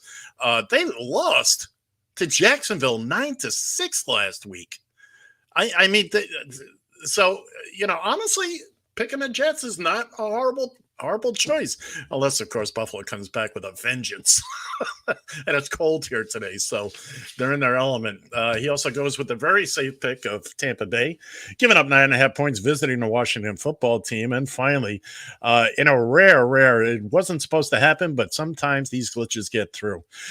He picked the same game that John did, only he's taking Pittsburgh with the straight points, -8 to the visiting Detroit lie downs. Ladies and gentlemen, boys and girls, kids and kittens, that concludes John and Ed versus the spread for this week. If you're going to gamble using real money based on these picks, John, what do we always say? Put down the crack pipe.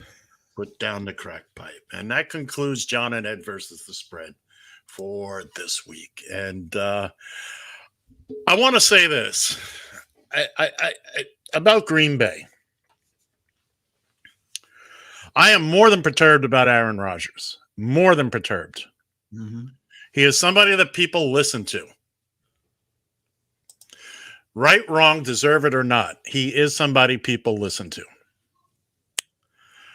I'm already bothered that Allstate is keeping him on. That bothers me. A couple of his smaller sponsors have dropped him. And I'm very, very, very. The fine he got, the guy on the Cowboys got fined more for wearing his T-shirt out, untucked, than Rodgers got fined. Colin Kaepernick is still out of a job 6 years later for simply taking a knee. But then again, he's not, a star white quarterback in the Midwest. Nor will he ever be at this reach. And I don't think I'll come to it, but there was an emergency meeting, and it's being considered. Green Bay may be taken off the John and Ed versus the spread board permanently. We don't know. We're going to see how this plays out this week.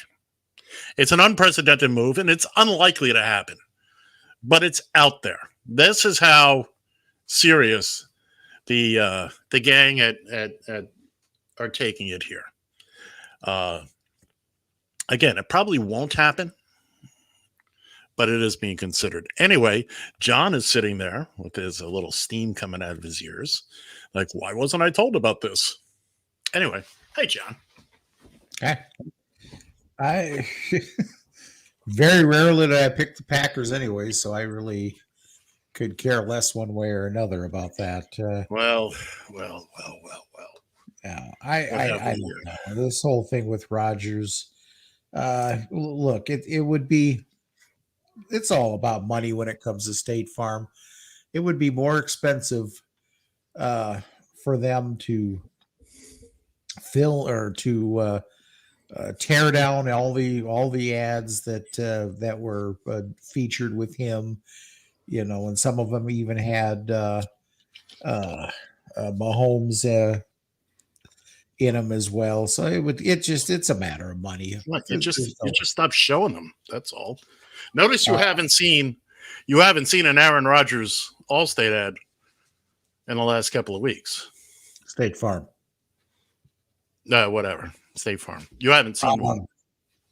Ironically, there was an ad State Farm ran with Terry Bradshaw in it. They had portraits. They had portraits. They had Rodgers, Mahomes, and then Terry Bradshaw was hanging up one next to him. It was kind of goofy looking and whatnot. Yeah, Bradshaw is always good for some comic relief because he's pretty much self-deprecating, and he just he plays the cornball. Yeah, exactly, and does a good job of it. Yeah. Hey, let's we're almost an hour and a half in. We're 75% done with the show. We haven't cracked the bag of chips yet. What do you say? Let's crack the bag of chips. This is Paul Gosar. Those votes can be manipulated by the machine. He's hated by everyone in Arizona, including his own family. He backs the big lie. To object to the counting of the electoral ballots from Arizona. He's anti-vax, anti-immigrant, and more dangerous than a Joe Rogan proctology exam. Joe Rogan, he might be the president of Texas. Gosar posted this bizarre anti-immigrant video on Twitter, in which he appears to be killing AOC and Biden. Twitter left it up despite violating their own standards because it's important people see how Trump's ass parade is a carnival of batshit crazies. Gosar has called for riots in Arizona and was behind the January 6th attack. But the Republican caucus is an asylum. And you can feel it. Run by these inmates, Hawley, Green, Beaufort, Getz, and of course, Arizona's own elected orifice, Acuity. They are a cancer that humbles COVID. Because while there is a vaccine for this pandemic, this virus won't stop spreading. Bitch! Damn right. I actually agree with you. We're storming the Capitol. It's a revolution. That was against my girl, AOC. Mm-hmm. And there's one fat, balding guy in Queens. Yeah, he better tread lightly there. Now you start talking about, I can't even talk about AOC. Who the hell does he think he is? I know. So, this is just kind of. What do you think? Do you think that Twitter didn't take it down? They put a big warning on it, Well, I say screw Twitter for right now. I want to know why he's still an elected member of Congress. I mean, Kathy Griffin, who is not an elected official, is a comedian by trade, did something. You can question the taste all you like. She was harassed. She lost work. She was visited multiple times by the Secret Service, interrogated. It was almost impossible for her to get on an airplane for a couple of years. Mm-hmm. And this is no different. This man is paid by the United States citizens, and he's just a nutball to begin with. But this is the GQP now. They can get away with it. Why? Because we let them get away with it. We let them do it because we're of a mind of, you know what? Maybe he'll learn from this experience. Well, guess what? They're not learning. Now it's time to get out a baseball bat and take some pricks out by their knees. Okay? And that starts tomorrow. If Steve Bannon isn't in handcuffs at his house when he doesn't turn himself in, then you can kiss this all goodbye, buddy. Kiss it goodbye. Because we've got to start playing the game the way they do, which is no rules, just right. That's a good tagline. I ought to sell that to a restaurant. Maybe Outback will buy it. John's sitting there with a bemused look on his face. Doesn't get it. Oh, it's a shame. It's a shame you got to explain these things in the middle of a rant.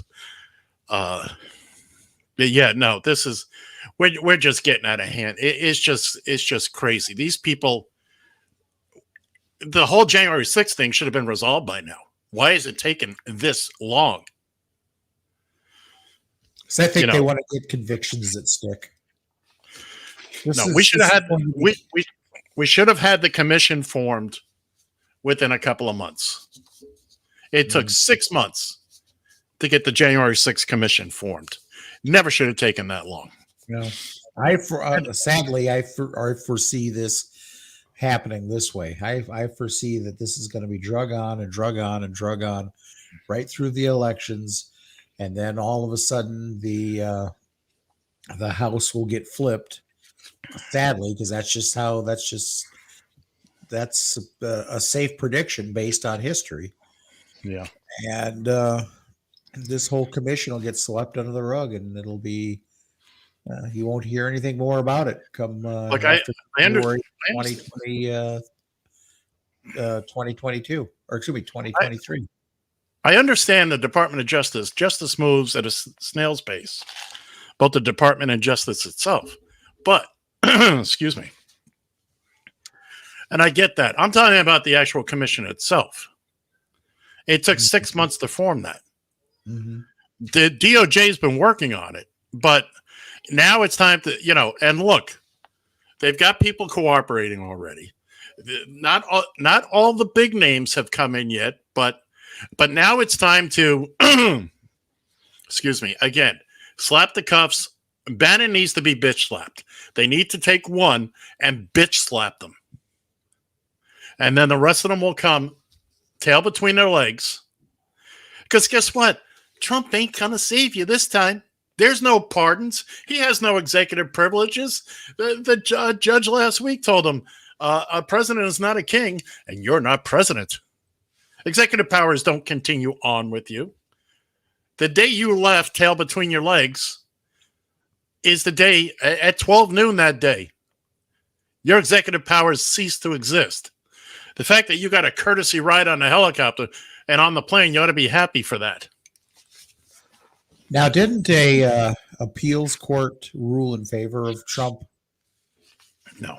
If I'm pretty sure, and I'd have to. No. You'll have to go back, and I'm about to tell you what happened. Okay. What they ruled on was just the timing of it. It was more of a procedural thing. They just pushed it back 2 weeks to November 30th, when everything has to be done. There was you didn't win anything. They just pushed it back 2 weeks. See, I thought it was completely, just reversed everything. Nope. Okay. Trump hasn't won a thing in court. He rarely wins in court. His tactic is to delay, and they're not putting up with this nonsense anymore.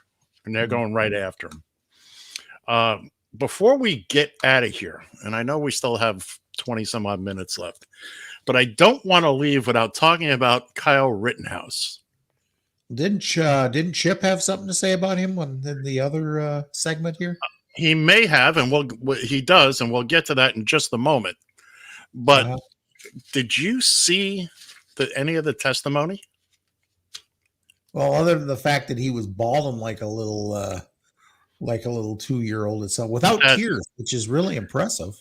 That amazed me. When I saw that, I said, is this kid having a seizure? Because he sure as shit ain't crying. Uh-huh. Now, if there were tears, I've seen a bawling session like that.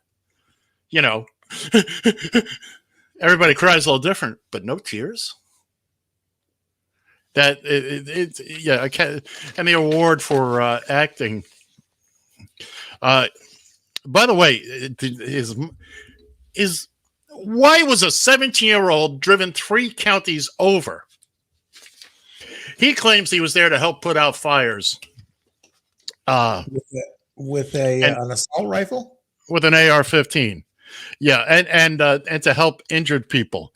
And I gotta say, at 7 Veritas 4 said this: maybe I've lived a sheltered life, but if anyone walks up to me brandishing an AR-15, I'm not likely to think, yay, thank goodness the medic is here. Yeah. And it's just, this is what he's going, why did you need an AR-15? Now, let me play be there? Why did he need to be there? Yeah. The prosecution gets into that. Let's play the chip pit first, and then I'm going to play this other piece of which is amazing. So let's crack this final bag of chips. The heartbreaking concert tragedy in Houston. So when fans at a concert rush the stage, it's a tragedy. But when white pot-bellied traitors organize an attack on the Capitol that results in death and a near overthrow of a democratically elected president, crickets. Just moments ago, brand new subpoenas were issued. What does Trump and his cabal of little lung monkeys have to do to get arrested? Yeah, you're not going to be showing up to testify in this so-called select committee. You really think Miller or Bannon will show up while Merrick Garland sits home binge-watching episodes of Law and Order? Republicans know the drill. They put this woman in jail for ignoring subpoenas while Ken Starr was chasing down Clinton blowjobs. Put your hand on that television. Latest news is Mike Pence's security access cards were turned off during the insurrection, and he was hiding on a loading dock, fearing for his life. What happened to this country is still happening to this country. There's a saying, everyone has a plan till someone punches them in the face. Like to punch him in the face. Consider yourself punched. Then what are you prepared to do? Bitch! Damn right. I actually agree with you. We're storming the Capitol. It's a revolution. All right, that wasn't the correct clip, which I don't believe we have anymore. So, bummer. Yeah, that's a bummer. But let me play this clip I have of the prosecuting attorney, where it pretty much Rittenhouse admits his guilt. I'm not sure if this was before or after the pretend crying, but take a listen to this. Now, I do want to highlight this one important moment where the prosecution shined and showed, in my opinion, that Kyle Rittenhouse is guilty. Watch this. Can you help me understand, Mr. Rittenhouse, why Gage Grosskreutz, with a pistol in his hand, is a threat to kill you, but you, with an AR-15 pointed at him, is not a threat to kill him at this moment? Can you help me understand that?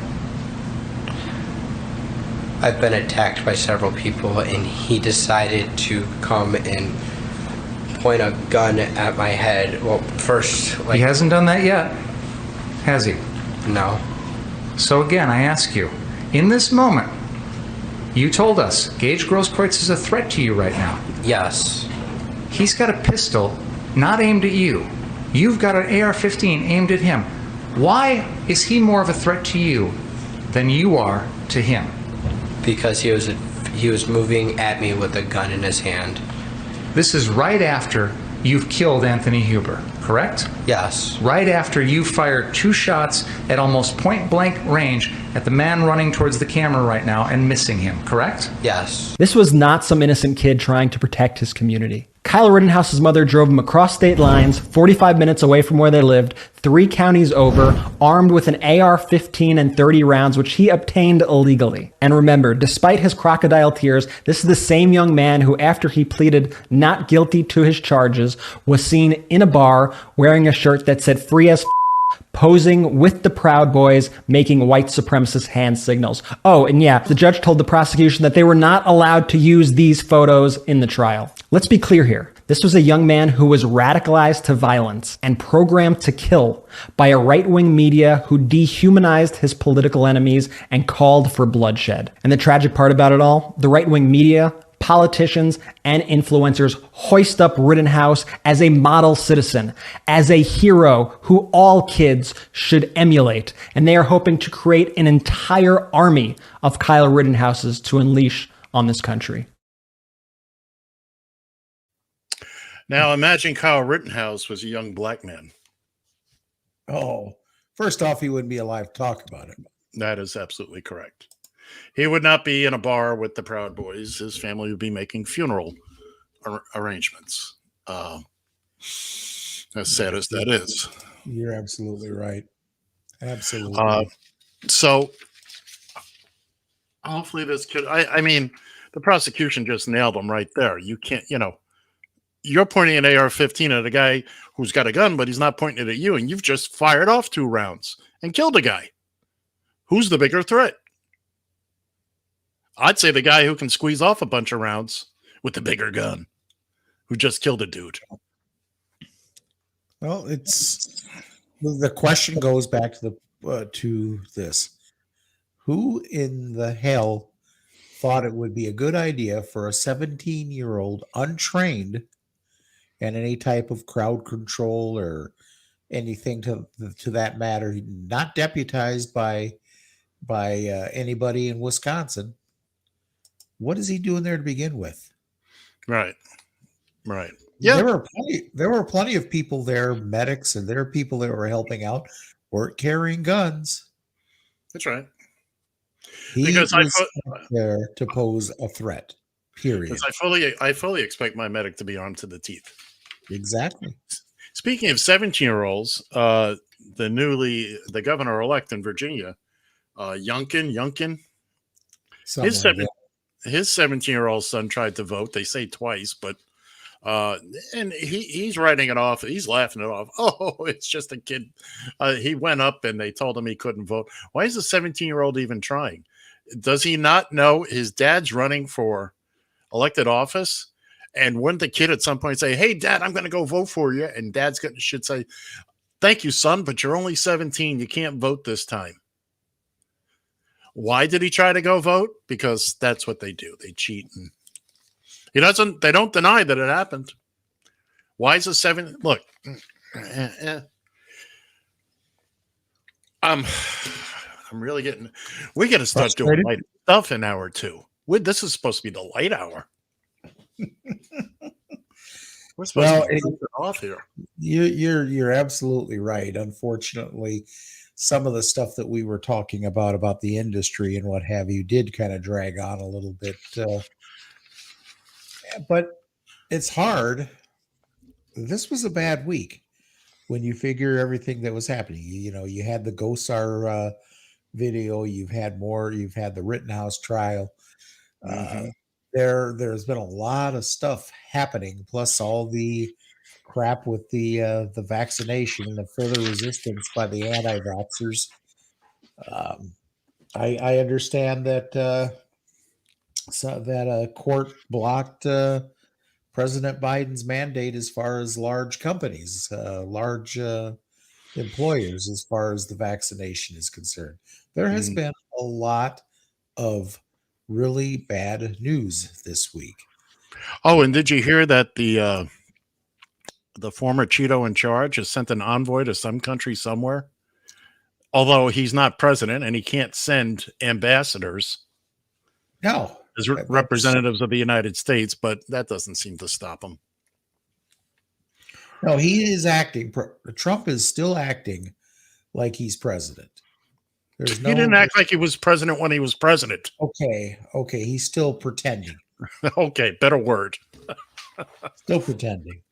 And this whole garbage, and I've actually noticed it kind of cut back a little bit because this RSB network on Twitter was getting to the point where they were reporting every time Trump would send a memo saying he took a shit.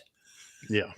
And they're cutting back a little bit on it. But I still, to this day, still say that if Trump is banned from Twitter, from social media in general, from Facebook as well, then why are his postings still being allowed to be put up on Twitter? All this RSB network is doing is just acting as a proxy. I've said this before. This is nothing. This is not a new opinion. I know. I've said Twitter, their game, their rules. I mean, not too long ago spent a week in Twitter jail for basically suggesting that Trump should fuck off and die. But it was just a mild request. It wasn't anything. I wasn't threatening him. I just it was just but the thing, I think what happened in that, quite frankly, is I think that that particular tweet, that particular reply kind of got under RSB and network skin, and they reported it.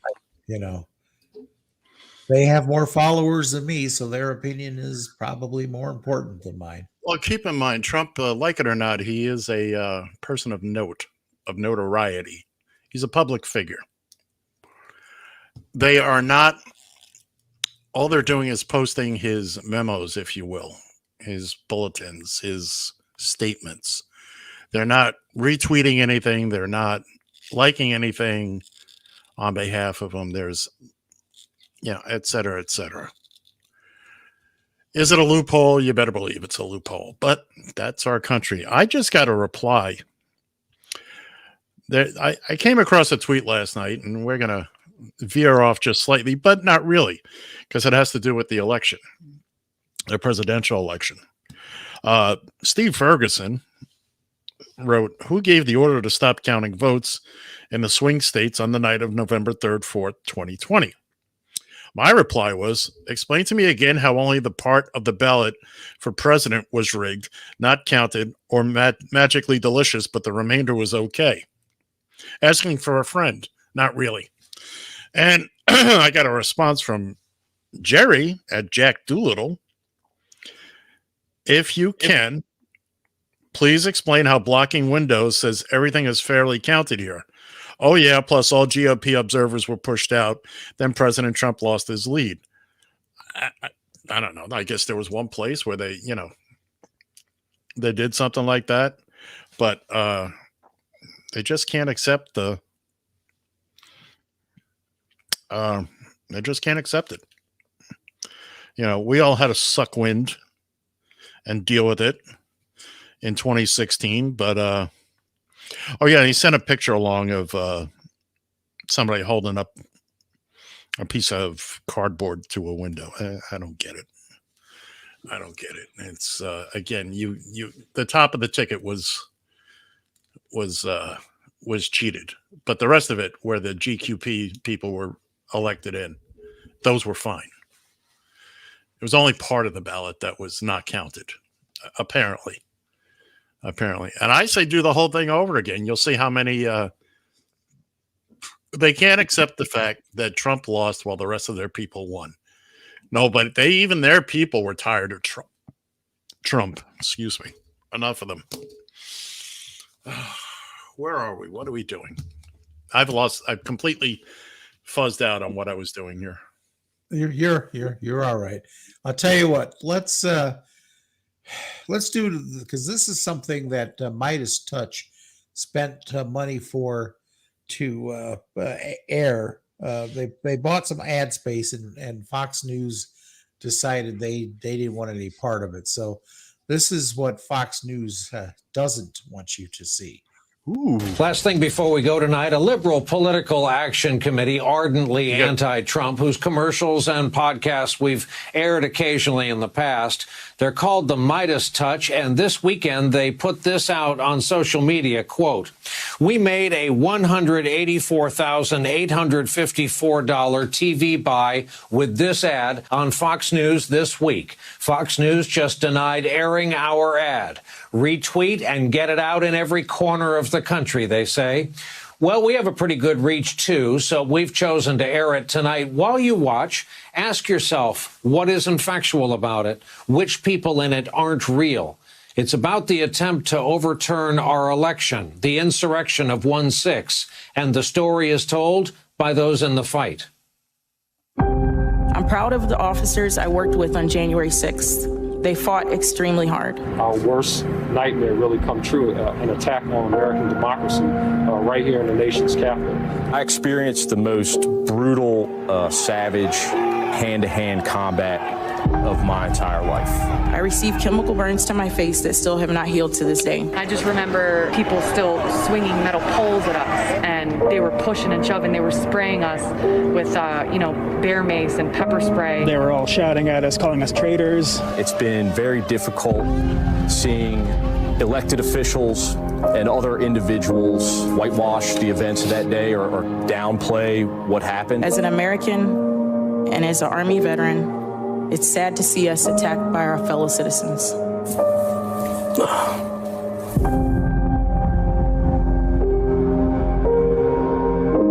Midas Touch is responsible for the content of this advertising. Folks at Midas Touch for the ad you won't see on Fox News to take us off the air tonight as we start a new week. Well. Yeah. It's I mean, what else is there to say? This isn't the words. That's the words of the people that were there. The words of the people that suffered at the hands of their own fellow Americans. On the words of, and like they said, it's being whitewashed. The GQP just, let's move on. Let's move on. You had Hillary Clinton in 4 or 5 times, 11 hours of questioning on Benghazi. You've jailed people over less than this. But now, you know what? That's that. Let's just move on. No, we're not just going to move on. We're going to find the people responsible for it, and I'm pretty sure we already have. And a lot of people are going to wind up dying in prison. Yeah. Whether by natural means or otherwise. I mean, a lot of the smaller fish are going to jail, which is good. You had the blonde last week, Jenna, whatever the hell her name was. She went to jail. Good for her. Good for us. And we just need to sweep this all clean. And yeah, we do need to move on, but not before we take care of this. Well, a little bit of housekeeping, like bitch slapping those responsible for it. Let's find out what went on in the Willard Hotel the night before. Steve Bannon the day before. Wait do you see tomorrow? And Rudy, trial by combat, blah, blah, blah. Donald Trump Jr. just for being an asshole, just in general. All of them. And of course, I think everybody in this country, well, the normal people anyway, would be okay watching everybody walk free if the big orange goon did a perp walk in handcuffs. If I knew Trump was going to prison, I'd be a little disappointed that the rest of the people weren't, but if that was the deal, I might be okay with that. I want to see everybody turn on him. Everybody. Because he's going to turn on them. He's already turned on them. And they all know it. And the ones that don't have re-election issues are the ones that he's most worried about. Because they can't be primaried. And, he keeps forgetting this, that the people he's turned on are going to turn on him. Or they should anyway. They should be turning on him. I told you about the passenger I had, the anti-vaxxer that I had the last ride day yesterday, and she also mentioned something else about what she says she didn't think that Trump would run again in 2024. She still thinks that Trump should run in 2022 for Congress. Right. Well, there's and then be elected as Speaker of the House. That route. Well, no, to be Speaker of the House, and then he becomes third in line, and blah blah blah, and it's a very convoluted. And you want to see a riot? That would be a riot. First off, you have to find a state that will elect them. You don't think Florida would? I'm saying I don't think Ron DeSantis would let that happen. Because DeSantis is thinking about running, considering running for president himself. Right. Yeah, no, well, keep in mind, they've all seen what Youngins did in Virginia, which was court the Trump voters while keeping Trump at arm's length. Mm-hmm. They've now seen it can be done. And that is going to be a trend, my friend. Some of them will fall flat on their faces, thank goodness, but others will succeed until they get to the point that they realize, we don't need Trumpster anymore. It's going to take a few years, but that's what's going to happen. I promise you. You mark that. Make a note right here, right now. on this day. What is today's date? Did you give the date? I sure did. November 14th, 2021. Yesterday was Felix Unger Day. Huh? I never queued it up. I should have at the opening of the Odd Couple. On November 13th, Felix Unger was asked to leave his premises. That just came from his wife. That's right. I meant to queue it up, and I just didn't. I see. And I was feeling sorry for you because you told me you had to work yesterday, and I was thinking, Ed's going to be too busy to put together something I better add a few more videos to the pile here. To be fair, I thought I was going to have to work. I didn't find out until literally Friday evening. As I was leaving for the night, I hadn't heard about anything for the next day. And I knew that there was going to be shooting the next day. So I called and they said, oh, no, we're only using three of you guys tomorrow, and you're not one of them. You could hear it in my voice, apparently. It was perfect. Great, because my guy was like, oh, really? I'm probably the only one that was happy that I wasn't working the next day, because, again, while I don't say no to overtime, I'm okay with the day off, too. Either way, I'm good either way.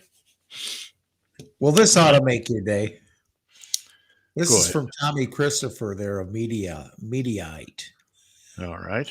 The number of Republicans who believe that former President Donald Trump will be reinstated to the presidency this year has actually gone up by a third since last month, even as the end of the year draws closer. Coincidentally, alcohol sales have risen. Yes. Or as they used to say in unrelated news, they're all stinking drunk. Which demonstrates clearly how little people know about how our government works. You just don't get reinstated. By the way, where's JFK Jr.? They keep pushing the goalpost back on that one. Or JFK. And how tacky was it, even if you thought JFK Jr. was coming back to life? Dealey Plaza? The place where his old man was killed, had his head blown clean off? Come on, man. Yeah, that's low even for you nitwits. That was, come on. Dealey Plaza? Jeez Louise. JFK Jr. He's coming back. Elvis never left. Yeah, there you go. Elvis would be what, about 108 years old now.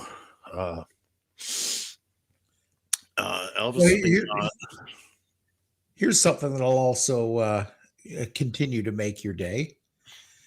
U.S. Olympic gymnast Susina Lee said that she was pepper sprayed in a racist drive-by attack in Los Angeles. So we're still dealing with that. On top of everything else, we're still dealing with the anti-Asian. Right. Because every Asian in the country conspired to bring COVID-19 here. Sounds reasonable to me. How about you, John? No, I think that's a hell of a thing. Next week we go live on Gitter. They'll love us over there. And Parlor. They're gonna love us there. Wouldn't that would be so beautiful if we could find that? I don't think that they allow the video streaming. Probably not. Because I think that would be, I would have so much fun with that. So much fun. We get more phone calls than we'd want. Believe you me, the phone. Oh, yeah. And good. Like I was talking to with this passenger. We had a civilized conversation. Probably because she was pooping her pants thinking I'd go off on her. But that's another story for another time. It's time to say goodbye. So for that guy over there, Ed Van Ness, I'm John Shannon, and I got the money. See ya! I can't believe the things that you say every day. If you keep on talking, baby, you know you're bound to drive me away. Yes, if you keep on talking, baby, you know know you're bound to drive me away. Yes. Yes, dear. Yes, I'm listening. Oh, I heard every word you said, honey. Yes. Yes, dear. Oh, I agree. You're right. Yeah, you're always right, baby. Yes, dear.